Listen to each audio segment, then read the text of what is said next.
Bulletin में हम आपको दिन भर की सबसे चर्चित खबरें दिखाते हैं और खबरों को विस्तार से समझाते भी हैं। तो आइए आज की 4 बड़ी खबरों को पहले शॉर्ट में देख लेते हैं और फिर आगे आपको विस्तार से समझाएंगे। आज बुलेटिन में सबसे पहले बात होगी 24 घंटे में हुए अपराध का लेखा जोखा। देखिए, अपराध पर सियासत के मायने आपको समझाएंगे। क्यों खाली रह गई कांग्रेस अध्यक्ष के कार्यक्रम की कुर्सियां, ये आपको बताएंगे। और साथ ही नक्सलियों के खिलाफ निर्णायक प्रहार को आपको समझाएंगे। लेकिन शुरुआत सबसे पहले बीते 24 घंटे में अलग अलग जिले में अपराधियों ने जमकर उत्पात मचाया है। कहीं हत्या, कहीं गोलीबारी तो कहीं मारपीट की घटना ने लोगों को हिलाकर रख दिया। सबसे पहले आप रिपोर्ट देखिए, फिर खबर तो समझिए।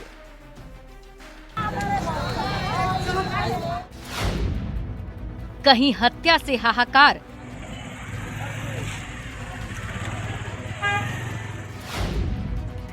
तो कहीं गोलीबारी से दहशत।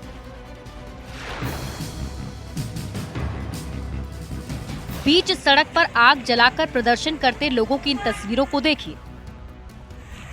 ये गुस्सा आरा में हुई उस गोलीबारी के विरोध में है जिसमें 2 लोगों की जान चली गई, जबकि 5 अभी भी अस्पताल के बेड पर जिंदगी की जंग लड़ रहे हैं। फायरिंग की ये वारदात गढ़हनी थाना क्षेत्र के लहरपा गांव में घटी है, जहां शादी समारोह में हुए ताबड़तोड़ फायरिंग में 7 लोगों को गोली लग गई। गोलीबारी से नाराज लोगों ने आरा सहार गढ़हनी मुख्य मार्ग को जाम कर अपराधियों की गिरफ्तारी की मांग की है। एक सप्ताह के अंदर जितने भी आरोपित हैं गिरफ्तार कर लिया जाएगा और एक सप्ताह के अंदर सभी कार्रवाई पूरी कर ली जाएगी। और इसको स्पीडी ट्रायल के माध्यम से अभी जो कुछ दिन पहले भी हम लोग ने स्पीडी ट्रायल के माध्यम से उम्र कैद कराया है, तो स्पीडी ट्रायल के माध्यम से इसमें उम्र कैद की सजा कराएंगे। एसपी के आश्वासन के बाद लोगों ने सड़क जाम को खत्म कर दिया, लेकिन ये कोई एक आरा का ही मामला नहीं है। बिहार में आज का दिन खूनी सोमवार साबित हुआ है। बीते 24 घंटे में अलग अलग जिलों में अपराधियों ने जमकर उत्पात मचाया। कहीं हत्या, कहीं गोलीबारी तो कहीं मारपीट की घटनाओं ने सबको सन्न करके रख दिया है। राजधानी पटना के पौष इलाके में बदमाशों ने जेडीयू के एक नेता को गोली मार दी, तो गया, सुपौल, सासाराम, मुजफ्फरपुर में भी हत्या की वारदात हुई। वहीं बेगूसराय में दबंगों ने कहर बरपाया और लोगों के साथ मारपीट की। सुपौल के लौकहा में ठेकेदार की हत्या के बाद पुलिस पर ही लोगों का गुस्सा फूट पड़ा। नाराज भीड़ ने पुलिस की गाड़ी में तोड़फोड़ की। देखे कैसे लोग लाठी डंडे से पुलिस की गाड़ी को तोड़ रहे हैं।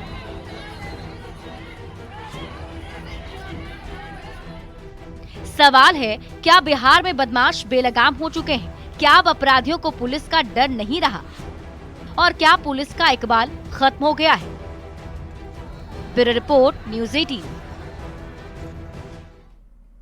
और इसी बीच आपको आरा से बड़ी खबर बताते हैं, जहां लहरपा हत्याकांड में पुलिस ने बड़ी कार्रवाई की है। 2 आरोपी को पुलिस ने गिरफ्तार कर लिया है। 5 खोखा, 1 जिंदा कारतूस बरामद किया गया। देर शाम जख्मी तीसरे व्यक्ति की भी मौत हो गई। आपको बता दें कि जिले के लहरपा में शादी समारोह में अंधाधुंध फायरिंग की गई थी, जिसमें गोली लगने से 2 व्यक्ति की मौत हो गई थी और 3 लोग गंभीर रूप से घायल हो गए थे। गाड़ी साइड करने को लेकर विवाद हुआ था और इसके बाद फायरिंग की गई थी। भीड़ का फायदा उठाकर अपराधी मौके से फरार हो गए थे। हालांकि अब 2 गिरफ्तार कर लिए गए हैं, बाकी 2 घायलों का इलाज अभी भी जारी है। तो बड़ी खबर आपको आरा से बता रहे हैं। अपडेट आपको बता दें, आरा में शादी समारोह के दौरान विवाद हुआ था और यही वजह रही कि अंधाधुंध गोलीबारी की गई थी, जिसमें बताया जा रहा है कि 2 शख्स की मौके पर ही मौत हो गई थी और तीसरा व्यक्ति जिसका इलाज चल रहा था उसकी मौत हो गई है। साथ ही साथ अपराधी बड़ी कार्रवाई करते हुए पुलिस ने 2 अपराधी को गिरफ्तार किया है। देखिए, अपराध की इन वारदातों के बाद कई तरह के सवाल खड़े हो रहे हैं और उन सवालों के जरिए खबर को समझने की कोशिश करते हैं। सबसे पहला सवाल कि 24 घंटे में इतनी वारदातों की वजह आखिर क्या है? सवाल नंबर 2, क्या बिहार में बदमाश बेलगाम हो चुके हैं? सवाल नंबर 3, क्या अब अपराधियों को पुलिस का डर नहीं है? सवाल नंबर 4, क्या पुलिस का इकबाल खत्म हो गया है? सवाल नंबर 5, अपराधियों पर नकेल के लिए पुलिस आखिर क्या कर रही है? ये वो सवाल है जो अब उठ रहे हैं। अपराधियों के खिलाफ पुलिस का आखिर प्लान क्या है? सवाल ये कैसे काबू में होंगे बेअंदाज बदमाश? और क्या गोली का जवाब गोली से देने की बिहार में पुलिस अब तैयारी कर रही है? अब सवाल है कि आखिर पुलिस क्या कर रही है? तो आइए अब वो भी समझते हैं। दरअसल बिहार पुलिस ने टॉप 10 अपराधियों की लिस्ट तैयार की, जिनके खिलाफ एसटीएफ के नेतृत्व में एक बड़ा अभियान भी चलाया जा रहा है। मतलब बिहार के जो टॉप 10 अपराधी हैं उनकी लिस्ट बनाई गई है, उसके खिलाफ अभियान भी छेड़ा गया है। पुलिस ने 40 जिलों के, बताया जा रहा है कि पुलिस ने 40 पुलिस जिलों के 450 से अधिक कुख्यात अपराधियों को चिन्हित किया है। मतलब ऐसे 40 अपराधी हैं जिन्हें चिन्हित किया गया है और इनमें से 137 इनामी अपराधी और नक्सली शामिल हैं। मतलब 137 इनकी संख्या बताई जाती है। यही नहीं, 54 अपराधियों पर 1 से लेकर 5 लाख रुपए तक का इनाम भी घोषित किया गया है। मतलब ये वो अपराधी हैं जो इनामी हैं।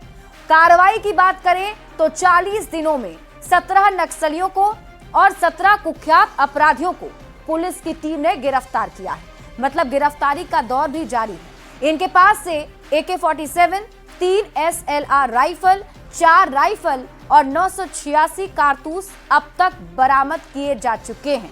पुलिस की तरफ से जो कार्रवाई की जा रही है वो भी लगातार जारी है।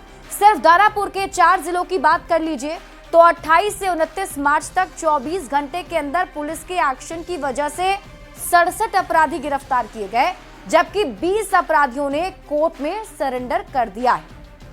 अपराध पर एक बार फिर से बिहार की सियासत गर्मा गई है। जाहिर सी बात है कि इतने आपराधिक वारदात हुए हैं तो विपक्ष को मौका मिल गया है सरकार को घेरने का। नेता प्रतिपक्ष तेजस्वी यादव ने एक बार फिर एक्स पर पोस्ट के जरिए सरकार पर निशाना साधा तो एनडीए नेताओं ने तेजस्वी यादव पर पलटवार किया है।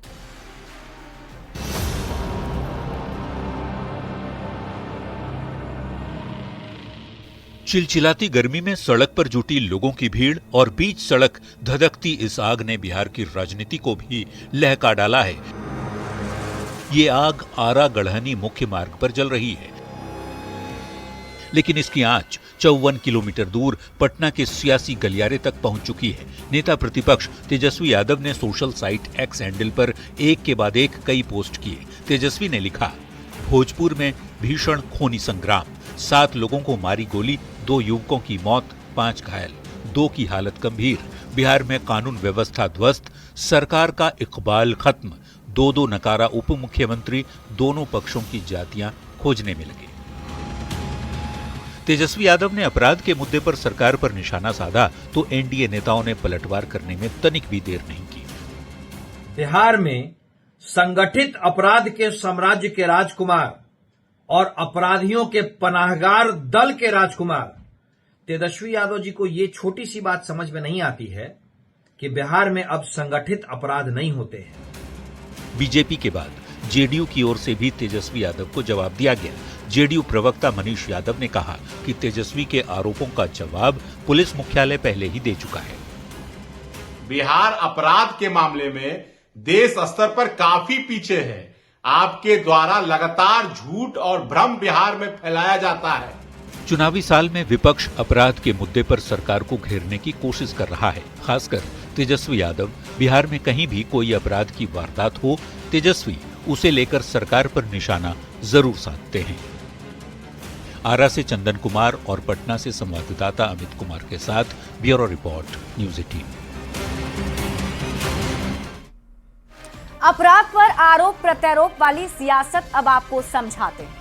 देखिए, बिहार में तेजस्वी यादव फिलहाल आरजेडी के सर्वे सर्वा हैं और आरजेडी को जो विरोधी हैं वो कानून व्यवस्था के मुद्दे पर ही घेरते रहे हैं और कानून व्यवस्था के सवाल पर आरजेडी के नेता घेरते रहे हैं। अब तेजस्वी यादव कानून व्यवस्था पर ही नीतीश सरकार को घेरने की कोशिश कर रहे हैं। मतलब उसका जवाब उसी तरीके से तेजस्वी यादव की तरफ से दिया जा रहा है। दरअसल 1990 से लेकर 2005 तक बिहार में तेजस्वी यादव के पिता और माता यानी कि लालू प्रसाद और राबड़ी देवी की सरकार रही है और 1990 से लेकर 2005 तक का वो दौर बिहार में आपराधिक घटनाएं काफी ज्यादा बढ़ गई थी। यहां तक कि पटना हाईकोर्ट ने जंगल राज शब्द का जिक्र भी किया था।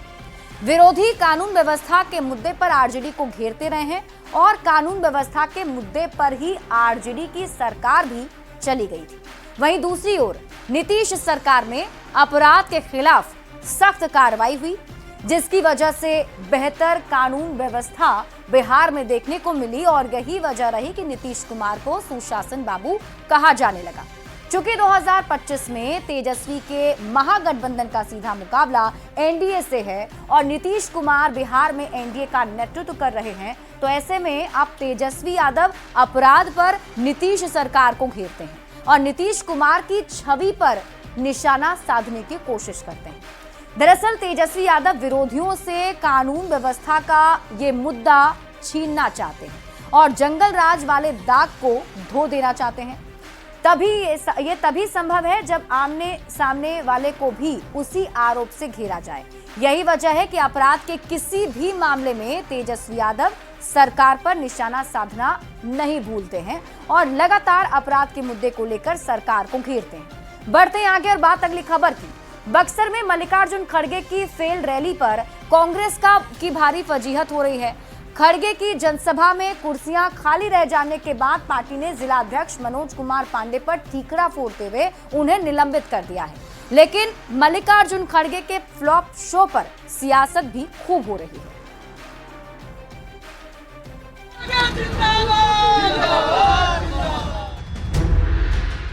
बिहार में कांग्रेस के राष्ट्रीय अध्यक्ष मल्लिकार्जुन खड़गे की भारी फजीहत हुई। बक्सर में खड़गे खाली कुर्सियों को भाषण देते रहे। कांग्रेस की इस जनसभा में गिने चुने कार्यकर्ता नजर आए। खड़गे की सभा में आधी से ज्यादा कुर्सियां खाली रह गईं। खड़गे के फ्लॉप शो के बाद हर कोई कांग्रेस पर तंज कस रहा है, तो कांग्रेस ने खड़गे की फेल रैली का ठीकरा कांग्रेस के जिला अध्यक्ष पर फोड़ दिया है। पार्टी ने कांग्रेस के जिला अध्यक्ष मनोज कुमार पांडे को निलंबित कर दिया। कांग्रेस ने जिला अध्यक्ष पर ठीकरा फोड़कर सियासी औपचारिकता तो निभा ली, लेकिन खड़गे की रैली में खाली कुर्सियों पर सियासत नहीं थम रही। कल जब उनके राष्ट्रीय अध्यक्ष मल्लिकार्जुन खड़गे जी आए तो आपने देखा कि पूरी कुर्सियां खाली थी। कांग्रेस को आत्मचिंतन करने की आवश्यकता है और जब तक कांग्रेस आत्मचिंतन नहीं करेगी तो कांग्रेस समाप्त हो जाएगी। कांग्रेस का बिहार में कुछ नहीं है। अगर यूपी बिहार जो दो बड़े राज्य हैं देश की राजनीति में, यहाँ पे कांग्रेस सिमट चुकी है, पिट चुकी है। आइए अब सुनाते हैं कांग्रेस के विधायक का बयान। भीड़ नहीं जुटने के लिए उन्होंने किसे जिम्मेदार ठहराया है। हमारे प्रभारी महोदय ने इस बात को स्वीकार किया, कहा टेम्परेचर है, पब्लिक नहीं आई है। हमने पब्लिक आई है, दोनों तीनों बगीचा में बैठी है पब्लिक। खड़गे साहब नाराज भी दिखे भीड़ नहीं होने के। अब देखिए नाराज हैं तो हम उनसे तो सॉरी ही कहेंगे, लेकिन भीड़ थी। भीड़ नहीं कहना है कि भीड़ नहीं थी, भीड़ थी। बागीचे में लोग बैठे थे। जिस तरह से हीट वेव चल रहा है और ये अभी लगन का टाइम है, पहला पंखा कूलर नहीं मिल पाया। बक्सर में खड़गे की रैली में 40,000 कार्यकर्ताओं के बैठने का इंतजाम किया गया था, लेकिन रैली में आधी से ज्यादा कुर्सियां खाली रह गईं। कांग्रेस ने एक बार फिर विरोधियों को सियासी तंज कसने का मौका दे दिया है। न्यूज़ 18 के लिए बक्सर से संवाददाता पुष्पराज, आरा से चंदन कुमार की रिपोर्ट। और आइए अब खबर को समझ लेते हैं। कांग्रेस अध्यक्ष के कार्यक्रम में खाली रह गई कुर्सियों के मायने आप समझिए। कभी बिहार कांग्रेस का गढ़ रहा है, बिहार में कांग्रेस की सरकार रही है, लेकिन 1990 के बाद से बिहार में कांग्रेस का पतन होना शुरू हो गया। मतलब बिहार में कांग्रेस की पकड़ कमजोर होती चली गई। इसके बाद कांग्रेस ने आरजेडी से गठबंधन किया।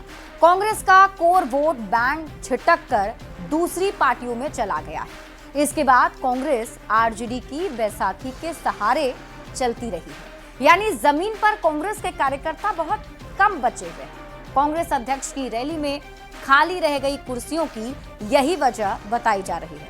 हालांकि कांग्रेस ने इसका ठीकरा जिला अध्यक्ष पर फोड़ा और उसे निलंबित कर दिया। बढ़ते हैं आगे और अब बात कर लेते हैं अगली खबर की। देखिए, केंद्र सरकार ने मार्च 2026 तक नक्सलवाद को खत्म करने का लक्ष्य रखा है।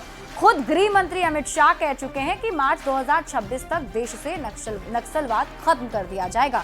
ये खबर देखिए, फिर खबर तो समझिए। झारखंड में नक्सलवाद अब अपनी आखिरी सांसें गिन रहा है। छत्तीसगढ़ के बाद झारखंड की धरती पर लाल आतंक के सफाई का आखिरी अध्याय लिखा जा रहा है।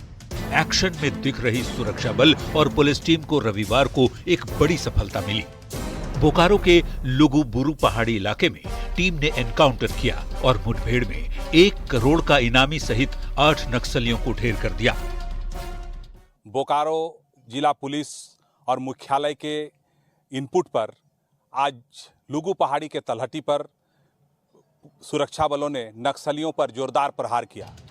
इस बड़े एनकाउंटर में 1 करोड़ का इनामी प्रयाग मांझी उर्फ विवेक और बिहार का इनामी अविनाश दा उर्फ अरविंद यादव ढेर हुआ।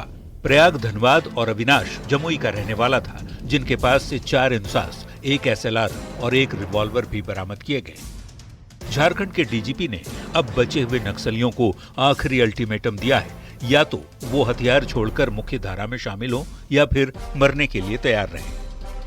हम प्रयास करेंगे कि अगले 15 दिन 20 दिन और निश्चित रूप से बरसात शुरू होने से पहले हम इस दस्ते का भी समाप्ति कर दें, ऐसा हमारा पूरा प्रयास रहेगा।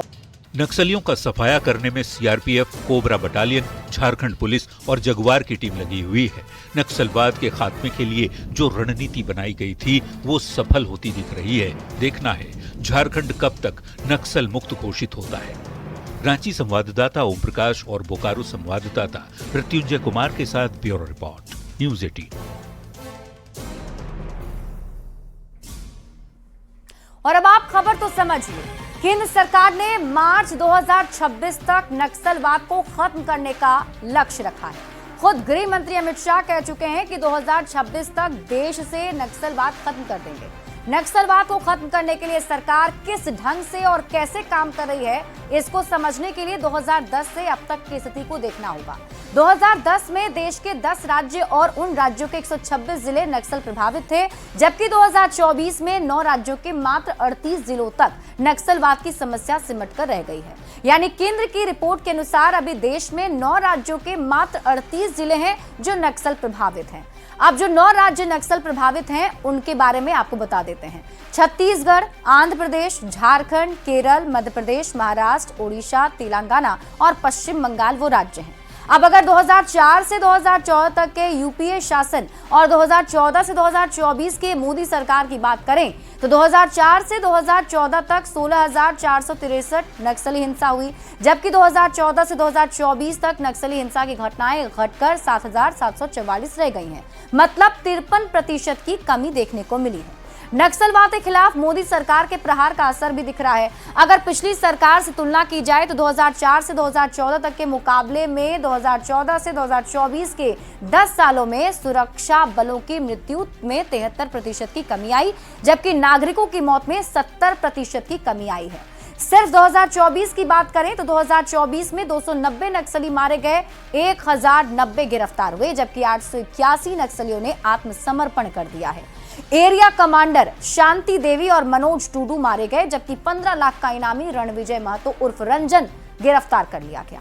29 जनवरी को चाईबासा में नक्सलियों से सुरक्षा बलों की मुठभेड़ हुई, जिसमें जोनल कमांडर विनय उर्फ संजय गंझू मारा गया। वहीं एरिया कमांडर हेमंती मांझी मारी गई। यही नहीं, आपको बता दें कि कई और एक्शन जो हैं वो भी लगातार लिए जा रहे हैं और यही वजह है कि सुरक्षा बलों की तरफ से नक्सलवाद को खत्म करने का एक अभियान चलाया जा रहा है। हर रोज सर्च ऑपरेशन के जरिए नक्सलियों को खत्म करने की कोशिश की जा रही है। बढ़ते हैं आगे और अब बात कर लेते हैं अगली खबर की। अमेरिका के उपराष्ट्रपति जेडी वेंस भारत दौरे पर हैं। जेडी वेंस और पीएम मोदी के बीच मुलाकात की बेहद खास तस्वीर सामने आई, जहां वेंस अपनी पत्नी उषा, बच्चों इवान, विवेक और मीराबेल के साथ पीएम मोदी से मुलाकात करते नजर आए। बता दें कि जेडी वेंस 4 दिन के दौरे पर भारत पहुंचे हैं। अमेरिका के टैरिफ को लेकर बीते दिनों उठाए गए कदम के बीच वेंस की पीएम मोदी के साथ ये मुलाकात बेहद खास है। वेंस करीब 6:30 बजे पीएम से मिलने उनके आवास 7 लोक कल्याण मार्ग पहुंचे थे। और ये तस्वीर आपके टीवी स्क्रीन पर आपको दिखा रहे हैं अमेरिका के उपराष्ट्रपति जेडी वेंस को आप देख रहे हैं। उनके बच्चों के साथ प्रधानमंत्री नरेंद्र मोदी और बड़े प्यार से बच्चों के साथ बातचीत करते हुए पीएम मोदी की ये तस्वीर है। देखिए, भारत में अमेरिका के उपराष्ट्रपति जेडी वेंस का ये दौरा काफी खास माना जा रहा है। हाल के दिनों में अमेरिका की तरफ से जो टैरिफ लगाने की बात कही जा रही है, उससे जुड़ी बातचीत इस मुलाकात में संभव है। तो ऐसे में ये तस्वीरें उस वक्त की हम आपको दिखा रहे हैं जब जेडी वेंस पीएम मोदी से मिलने के लिए उनके आवास 7 लोक कल्याण मार्ग पहुंचे थे। शाम करीब 6:30 बजे जेडी वेंस ने मुलाकात की पीएम मोदी से अपने पूरे परिवार के साथ, जिनमें उनकी पत्नी, उनके दोनों बेटे और एक बेटी शामिल थी। प्रधानमंत्री मोदी बड़े प्यार से उन सभी से मुलाकात करते नजर आए। और इसी के साथ इस बुलेटिन में अभी के लिए बस इतना ही। आप देखते रहिए न्यूज़ 18 बिहार झारखंड।